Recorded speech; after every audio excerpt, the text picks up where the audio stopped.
Yeah, second wave of free agency is where the smart teams tend to make smart decisions, and I think the Eagles did that here, and they got a value signing that's an upgrade for them. And like I said, that's the goal in free agency: get better, get better, get better. You can't hit a home run. Everybody wants a superstar at every player. You can't do that. And the Eagles are starting to put together a much more capable defense, as I said, and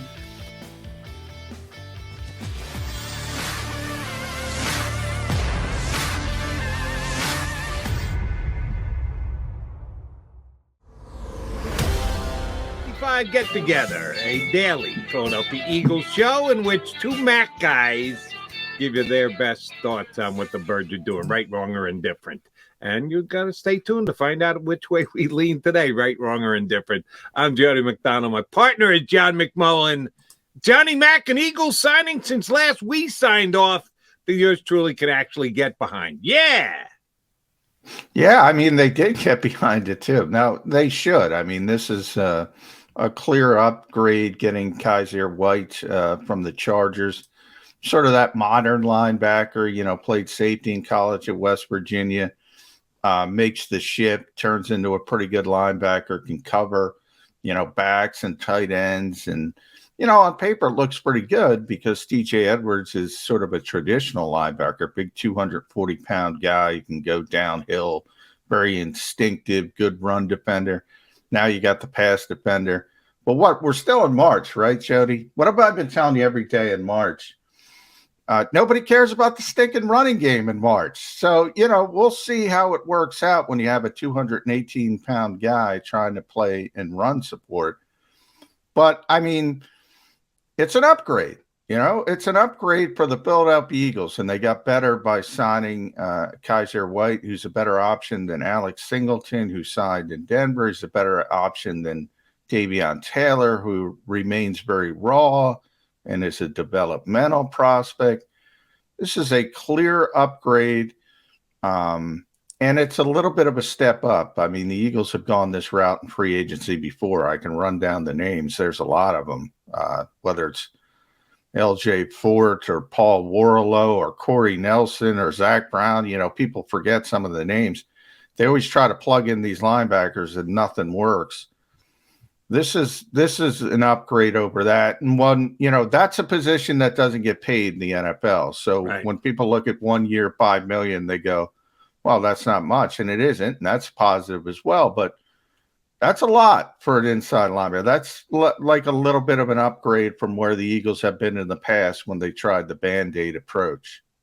Right. But this guy should have gotten paid off the year that he had last year. He was 8th in the National Football League in tackles. Not 8th on the Chargers, 8th in the National Football League in tackles, which is you're in the top 8 in anything in the National Football League at your position at a significant statistical category. I would say tackles for linebacker would be a significant statistical category.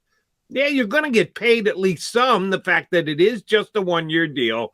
And many people subscribe to the, hey, you can never do a bad 1 year deal because if it's wrong, you're moving on after just 1 year. And that's exactly what they did here. I got zero problems with what they paid. I'm not sweating the fact that he's a 218-pound linebacker. If need be, he's been a safety converted. He's gotten bigger and better every single year in the National Football League. If he needs 5 more pounds of muscle, I think he'll put on 5 more pounds of muscle. I like this signing. I had been wondering why this guy had not come off the board yet. He was one of the better linebackers available via free agency this year. He's a Pennsylvania kid. He's originally from Lackawanna County, so he was coming home after spending his first 4 years with the Chargers, in which he got incrementally better every single year after being a 4th-round draft pick. I like this, J-Mac. This is it's not Hassan Reddick-like, which is a move-the-needle type guy, but this is a plug-in linebacker who's going to be on the field plenty. He is a guy who could absolutely play in coverage because, as you noted, he's a former safety, so that will not be an issue. That, oh my God, he can't cover anybody coming out of the backfield or any quality tight end. No, I think he can.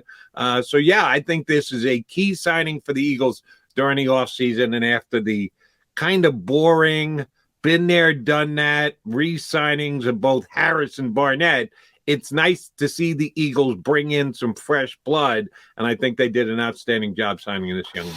Yeah, second wave of free agency is where the smart teams tend to make smart decisions, and I think the Eagles did that here, and they got a value signing. That's an upgrade for them, and like I said, that's the goal in free agency. Get better, get better, get better. You can't hit a home run. Everybody wants a superstar at every player. You can't do that. And the Eagles are starting to put together a much more capable defense, as I said. And one thing about the Eagles, I always give them credit for, Jody, is what they tend to do makes sense. Now, the evaluation of certain players may not pan out, but I kind of talked about the fit with TJ Edwards and Kyzir White. They kind of complement each other. So it makes sense to put these two players together, and we'll see how it works out on the football field. But, you know, he's a better player than Alex Singleton. He's a better player than Davion Taylor. So I don't see how you look at this move and give it anything other than a thumbs up. I'm definitely giving it a thumbs up, and you're right about how you got to be looking at fit. Certainly him fitting next to TJ Edwards. The responsibility of the off-ball linebacker and Jonathan Gannon's defense in the first year, and as you correctly noted, they used a couple of different guys doing that, so they're probably looking for a little bit more stability. What do you think there is about White's game that makes you believe that it will be a good Gannon fit, or is there a question in your mind that maybe the Eagles are looking for one thing and are going to try and develop another out of this young man's game? Do you think he's just a natural fit for the position in Gannon's day? Yeah, I think he's a natural fit for what he wants to do. That's one of the reasons he's here. I think the bigger, you know, everything fits together, right? The connection, and he always talks about run fits. And, you know, the Eagles, when they had issues in run support, they kind of traced it to two different things. And that was not having the big nose tackle who can play at the, you know, either zero technique or one and take up two blockers. And that forced them to use an extra guy on the front a little bit too much that they wanted to get all the run fits down. And then the safeties were a little bit too slow getting down to the box in the run game at times. So if they fix those issues, if they get that player up front, and if they get a safety who's better, a little bit quicker, getting into and getting into his run fits, I think you're fine with Hassan Reddick. I think you're fine with Kyzir White. The problem is if you don't get those two players, then you might start to have some issues and people might start taking advantage of some of the undersized guys. But, you know, it's March. Nobody cares. Nobody cares. Here's my only downside on the Eagles signing, and it's a hypothetical one. You know me and hypotheticals, so I can't get too worked up about it anyway.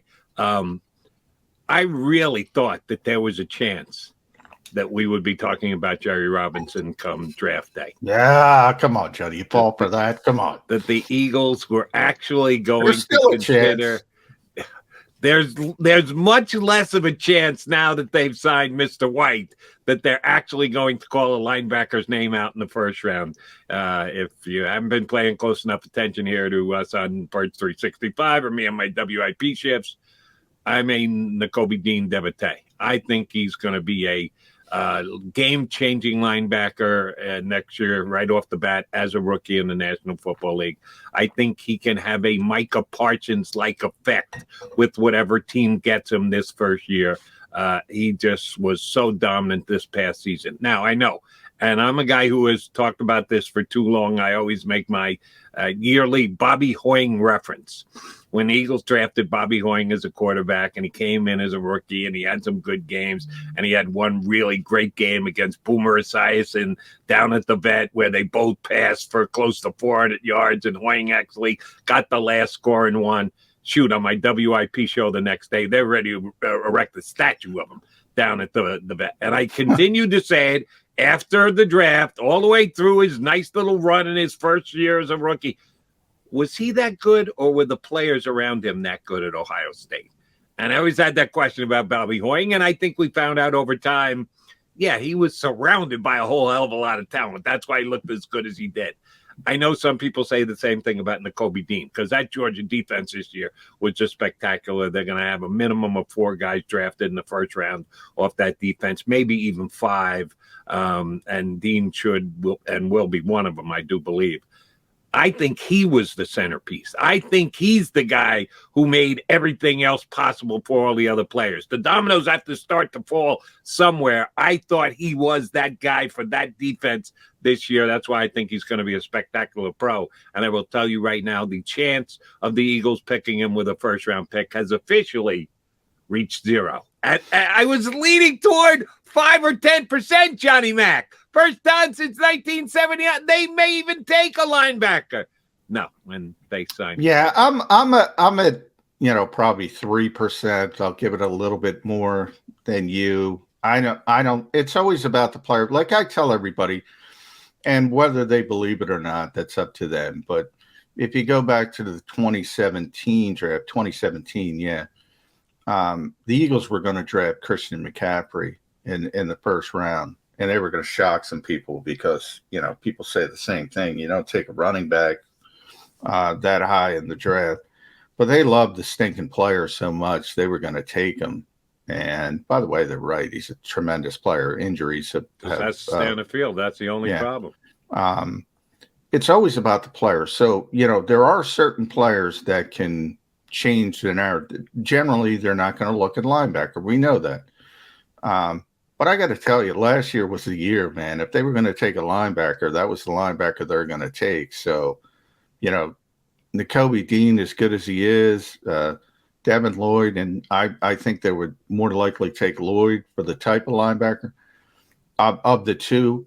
But either way, I mean, if they're not taking Micah Parsons and not considering Micah Parsons, no. They're not going to go in that direction, but I leave it open to 3% only because they have the luxury of 3 first-round picks, so that changes the dynamic a little bit. Like if there's 1 first-round pick, I'd be with you, 0%. But because there's 3, gives you the luxury to do some different things, and you can start to consider other positions that maybe you normally wouldn't consider. And that's the only reason. But it's very, very unlikely now. Maybe I should go to 1% because I guess my feeling is they're not taking him at 15. They're not taking him at 6. They're not taking him at 19. If it just so happens that someone is desperate to move up and Howie drops down into the later stages of the first round and adds an extra pick, let's say at number 29, Philadelphia Eagles are on the board after having traded with whoever the hell's at number 29. And he's still sitting there at 29, then maybe my prayers are answered and they take Nakobe Dean. But that's the only way that it happens. It'd have to be later in the first round. I don't think it's going to be with any one of their picks. It would have to be after an Eagle trade down. All right, J-Mac, I know I sent you a text about this over the weekend, and it's the answer you gave me then is still the answer now. So have you seen the numbers on Mr. Barnett's deal yet? When we were on here last week, we knew that he resigned. We had heard it was reported that it was a 2-year deal, but exactly 0 financial numbers have been put out as far as Barnett's deal goes. And like you and I discussed last week, when something like that happens, that usually is a very good sign for the team because the agents are the ones who are always motivated to get the deal out there and look good as soon as possible, which means this is a very compromised deal for Derek Barnett. I'm still not happy that he's back. I don't think he's going to give him anything. I think he's been an overrated and underperforming player his entire career. But the more and more we wait to find out the numbers on this deal, it seems to look like the Eagles have made themselves a pretty good deal. Yeah, I mean, there's no question about it.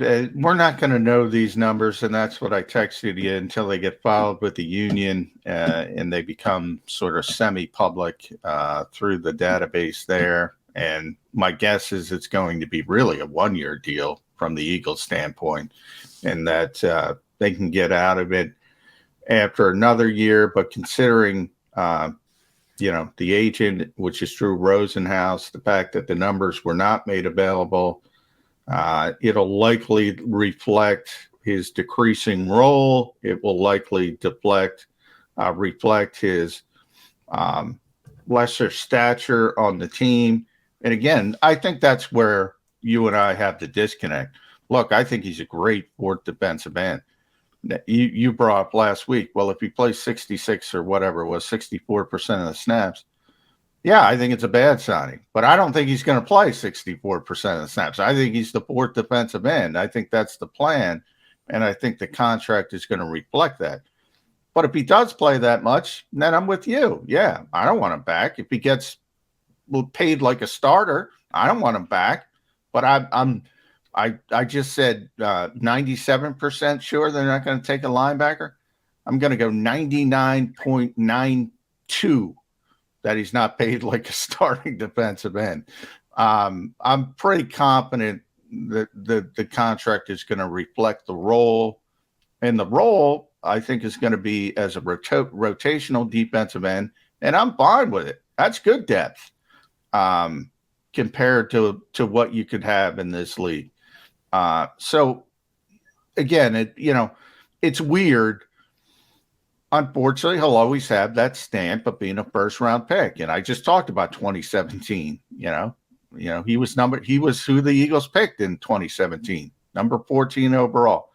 So, to rewind, to fast forward, in 5 years, and now he's a rotational defensive end on the same team. That's not good.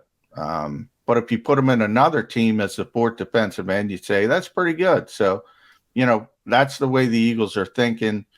We'll see how it works out. Obviously, the majority of the fan base doesn't like him, doesn't like the signing. But, what's the old saying, Jody? If you listen to the fans, you'll be sitting with them soon enough. Yes. But here's the one question I'll ask you before we get our first guest up. Who is game day Kratz on a Monday? It must be a Monday night game for the Eagles. Eddie was out of the rotation last week. We usually get him up once a week, so it'll be good to get him back on today. If we're both leaning toward the fact that they're not taking a linebacker in the first round, they probably weren't anyway, but now they have this signing, so it makes it less likely. Here's what scares me a little bit. I thought edge pass rusher was one of the very high choices, possibilities that the Eagles can use one of their 3 first-round picks on. Again, if they use all 3 first-round picks, that's yet to be seen. I'm with the signing of Hassan Reddick and with the return of Derek Barnett, I'm thinking they're passing on a defensive pass rusher in that first round, and that's why I don't like the Barnett signing, because I think it might move them off picking a very effective young first-year rookie, 4 years of high-intensity pass rush. That scares me a little bit. Do you still think? Well, give me the percentage chance the Eagles take an edge pass rusher in the first round. No, I still think there's a very good chance they take an edge pass rusher. My issue now, though, is the Ojabo injury creates. I think there might be those top 5 now. It's from 5 to 6. I think they might all be gone by 15. I think it could go that quickly with those 5 particular guys. So then you got to start talking about trading up or going to that sort of second level as edge rusher, maybe David Ojabo in the second round. But the fact that Brandon Graham is 34, I mean, it's got to be about more than this season. I don't think it's going to affect him at all. And if they do stay at 15 and one of those 5 guys are available, would either be Johnson or Karlaftis, I think the Eagles would still pounce, and that would be probably maybe it's fallen to the number 2 position. If interior defensive line. I talked about that nose tackle, but Jordan Davis is not going to be there. Right. So if you take Davis and Thibodeau and Hutchinson off the board, Walker, take Walker off the board. Now there's talk in this league that Walker's going to be top 5. Davis is interior. Walker. I meant Walker. If the top 3, you're right, probably all going to go in the top 7 latest. I don't think you get any further than that. They may come. You might be right. You're suggesting 3 pass rushers come off in the first 5 picks. It's possible. I would say 7. I think Thibodeau is going to be the 3rd one off the board now. I think Walker's going to go before Thibodeau. Okay.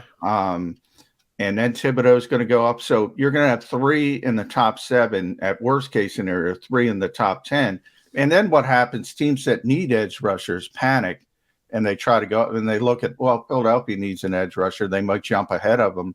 Then you got to start talking about making sure you can get a Johnson or a Karlaftis. If you're going to sit there at 15, there's a really good chance that nobody is there. Nobody's sitting there. Let me make this statement, and you tell me if this statement holds water, and then we'll get Ed Kratz up. If the Eagles are sitting there with their first pick, they haven't made any moves, and the draft board has one of those defensive ends, Karlaftis or Johnson, still sitting there. Let me say it this way. If they're both gone, if you're right, all 5 are gone by the time the Eagles come up on the draft board. If they wanted one of them, they would have had to trade up to get. They can't get it. Then that makes the Barnett signing a good signing because, yes, you need an edge pass rusher. You're going to take one in the 2nd round now or reach for one. That's not as good a bet. It's a good thing you've got Barnett.